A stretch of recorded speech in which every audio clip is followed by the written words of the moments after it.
선로역정, 다들 한 번쯤 들어보셨죠? 역사상 가장 영향력 있는 책 중 하나로 꼽히는데요. 오늘은 이 책의 아주 결정적인 한 장면을 들여다보려고 합니다. 시대를 초월하는, 어쩌면 우리 모두가 겪는 딜레마에 대한 이야기예요. 자, 먼저 주인공을 만나볼까요? 그의 이름은 크리스천입니다. 지금 보면 등에 엄청나게 무거운 짐을 지고 있죠? 근데 이게 그냥 짐이 아니에요. 바로 자신이 지은 죄의 무게, 그 죄책감을 상징하는 정말 감당하기 힘든 그런 짐입니다. 이 짐을 벗을 수 있는 유일한 곳이 있다고 들었어요. 바로 저 좁은 문이죠.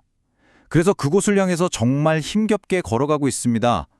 하지만 우리도 그렇잖아요. 너무 힘들고 지칠 때 누군가 야, 더 쉬운 길이 있어 라고 속삭이면 그 유혹 정말 달콤하게 들리지 않나요? 지금 크리스천의 상황이 어떠냐면 절망의 눕이라는 곳에서 그야말로 간신히 빠져나온 직후예요. 완전히 혼자서 이 외로운 길을 걷고 있는 거죠. 이런 상태에서는 어떻겠어요? 누구든 다가와서 건네는 말에 쉽게 흔들릴 수밖에 없는 아주 취약한 상태입니다. 아니나 다를까 바로 그때 누군가를 만나게 됩니다. 와, 이 사람은 뭔가 달라 보여요. 굉장히 점잖고 아는 것도 많아 보이고 뭐랄까 세상 모든 이치를 다 꿰뚫고 있는 듯한 그런 사람이 나타난 거죠. 이 둘의 모습을 한번 비교해 보세요. 버니언이 정말 극명한 대비를 보여주거든요. 한쪽은 누더기를 걸치고 무거운 짐에 짓눌려서 영적으로 고통받는 크리스천. 그리고 다른 한쪽은요? 아주 점잖은 신사인 세속현자입니다. 육신의 정책이라는 마을 출신인데 아주 실용적이고 쉬운 길을 제시하죠. 정말이지 고뇌하는 구도자와 자신만만한 세상 사람의 만남, 바로 그 자체입니다. 이 세속현자가 크리스천을 보더니 이렇게 말하는 거예요. 아니, 지금 당신이 가는 그 길 너무 위험하고 힘들어 보이는데 왜 사서 고생을 합니까? 하면서 그가 겪은 고난을 콕 집어서 이야기하죠.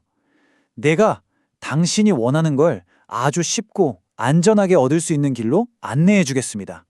라고 아주 솔깃한 지름길을 제안하는 겁니다. 자, 그렇다면 이 달콤한 제안 뒤에 숨겨진 철학은 도대체 뭘까요? 그건 바로 세 가지 핵심 개념으로 이루어진 하나의 뚜렷한 세계관입니다. 하나씩 한번 살펴볼게요. 첫 번째는 바로 세속성입니다. 이게 뭐냐면 영적인 진리 같은 것보다는 그냥 세상적인 것들, 예를 들면 지위나 평판, 당장의 편안함 같은 거 있잖아요. 그런 걸 더 중요하게 생각하는 마음가짐을 말해요. 그리고 이건 육신성이라는 개념과 바로 연결됩니다. 말 그대로 육신의 생각, 인간적인 욕망을 따라 사는 건데요. 이게 단순히 뭐 거친 욕망 이런 것뿐만 아니라 스스로 나는 괜찮은 사람이야, 도덕적인 사람이야 라고 생각하는 그런 자기만족, 그런 교만함까지도 포함하는 개념이에요. 그리고 이 모든 게 세속적 지혜라는 아주 그럴듯한 이름으로 포장됩니다. 한마디로 인간의 이성, 인간의 꾀를 바탕으로 한 가짜 지혜인 셈이죠. 이런 지혜의 눈으로 보면 그 힘든 신앙의 여정은 그저 어리석은 짓으로 보일 뿐입니다. 왜 굳이 그렇게 어렵게 가? 라고 말하는 거죠. 그래서 세속현자가 내놓은 쉬운 계획이 바로 이겁니다. 들어보면 아주 간단하고 합리적이에요. 자, 위험한 좁은 문은 잊어버리세요. 대신 도덕이라는 마을로 가십시오. 거기 가면 율법이라는 아주 존경받는 분이 계십니다. 그분을 찾으세요. 아, 그 아들인 예의라는 친구도 도움이 될 겁니다. 한마디로 선한 일을 하고 남들에게 존경받는 삶을 살면 그 짐을 벗을 수 있다는 거죠. 신앙이 아니라 행위로 해결하라는 겁니다. 너무나 지쳐있고 혼란스러웠던 크리스천은 이 조언이 정말 현명한 방법이라고 생각하게 됩니다. 그래서 결국 원래 가던 그 좁은 문을 등지고 도덕이라는 마을을 향해 발걸음을 옮기죠. 자, 그런데 이 지름길이 과연 약속대로 평탄했을까요? 천만에요. 그가 도착한 것은 쉬운 마을이 아니었습니다. 대신 도저히 넘어갈 수 없을 것 같은 거대하고 무시무시한 산 아래였죠. 이 산은 바로 신의 산, 즉 하나님의 절대적인 율법을 상징합니다. 그 위압감이 어찌나 대단했던지 크리스천은 저 산이 당장이라도 차리 머리 위로 무너져 내릴 것 같은 공포에 사로잡혀서 한 발짝도 더 나아가지 못하게 됩니다. 바로 그 순간 깨닫게 된 거죠. 아, 이 길은 불가능하구나. 내 힘으로, 내 선한 행동만으로는 절대 나를 구원할 수 없구나. 오히려 충분히 선해져야 한다는 그 압박감이 원래 지고 있던 죄의 짐을 그 어느 때보다 더 무겁게 짓누를 뿐이었습니다. 이게 바로 핵심입니다. 율법은 완벽함을 요구하거든요.